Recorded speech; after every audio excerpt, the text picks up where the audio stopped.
प्लेटो के प्रारंभिक जीवन और शिक्षा के बारे में बहुत कम जानकारी उपलब्ध है। कहा जाता है कि इस दर्शन शास्त्री का जन्म एथेंस के एक समृद्ध और राजनीतिक परिवार में हुआ था। प्लेटो के जन्म स्थान और जन्म तारीख से संबंधित सही जानकारी प्राप्त नहीं हुई है। प्राचीन सूत्रों के अनुसार महान विद्वानों का मानना है कि उनका जन्म एथेंस में 429 या 423 बीसीई में हुआ था। लोगों का मानना है कि प्लेटो का जन्म एथेंस के समीपवर्ती इजिना नामक द्वीप में हुआ था। उसका परिवार सामंत वर्ग से था। उसके पिता अरिस्टोन तथा माता पेरिक्टोन इतिहास प्रसिद्ध कोलिन नागरिक थे। 404 ईसा पूर्व में प्लेटो सुकरात का शिष्य बना तथा सुकरात के जीवन के अंतिम क्षणों तक उनका शिष्य बना रहा।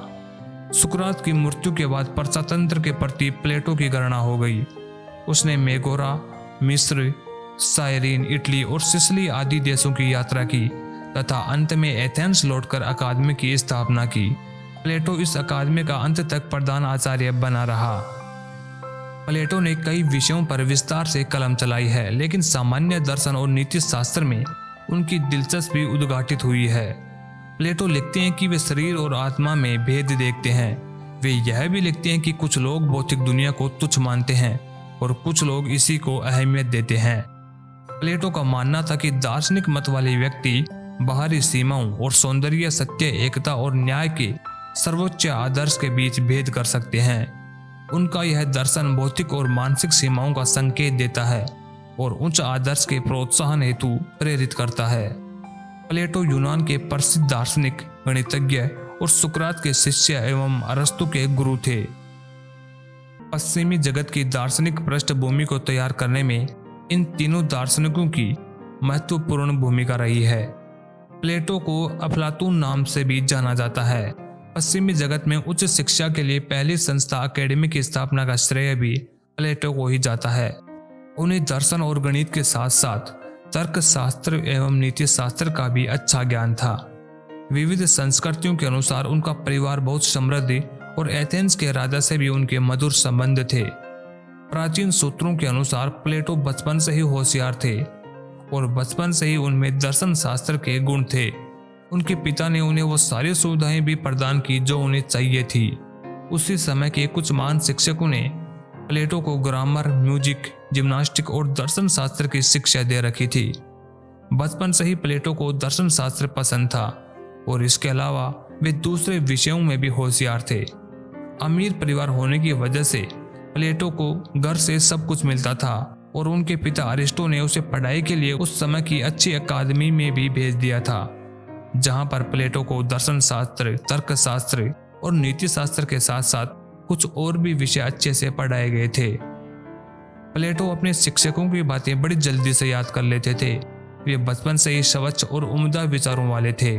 उस अकादमी में प्लेटो महान गुरु सुकरात के शिष्य बने, जो उनके लिए बड़े सौभाग्य की बात थी।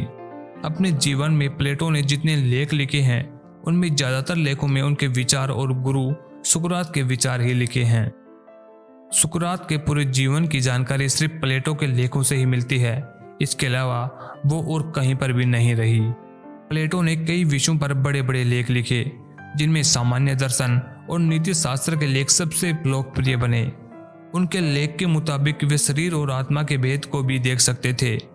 उनके नजरिए से कुछ लोग भौतिक दुनिया को तुच्छ तो सामने कुछ लोग इसको अहमियत देते हैं और दार्शनिक मतों वाले इंसान बाहरी सीमाओं और सौंदर्य के साथ सत्य, एकता और न्याय के बीच अच्छे से भेद कर सकते हैं।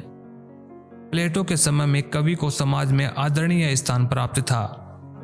उसके समय में कवि को उपदेशक, मार्गदर्शक तथा संस्कृति का रक्षक माना जाता था। प्लेटो का जीवन काल 428 ईसा पूर्व से 347 ईसा पूर्व माना जाता है।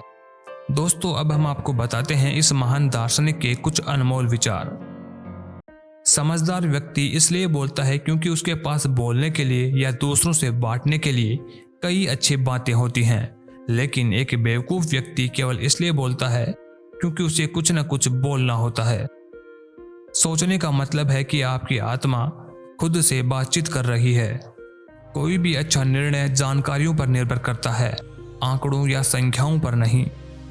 मनुष्य द्वारा किया गया अच्छा व्यवहार उसे ताकत देता है और दूसरों को उसी जगह से अच्छा व्यवहार करने के लिए प्रेरित करता है। हम सब में ऐसी ताकत है जो हमें आगे बढ़ने के लिए प्रोत्साहित कर सकती है या हमारे पंख काटकर आगे बढ़ने के रास्ते भी बंद कर सकती है। यह हम पर निर्भर करता है कि हम कौन सी ताकत अपनाते हैं। दो ऐसी चीजें हैं जिनके बारे में मनुष्य को कभी गुस्सा या खफा नहीं होना चाहिए। पहली, वह किन लोगों की मदद कर सकता है और दूसरी, वह किन लोगों की मदद नहीं कर सकता है। जिस समाज में कोई अमीर या गरीब नहीं होता, वहां लोगों में सिर्फ अच्छे संस्कार पाए जाते हैं। स्वयं को इस जन्म और अगले जन्म में भी काम में लगाइए। बिना प्रयत्न के आप समर्थ नहीं बन सकते।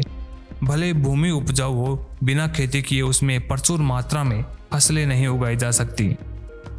किसी अच्छे कार्य को बार बार करने से किसी का कोई नुकसान नहीं होता है। आप किसी व्यक्ति के बारे में 1 साल के वार्तालाप के बजाय 1 घंटे के खेल में अधिक जान सकते हैं।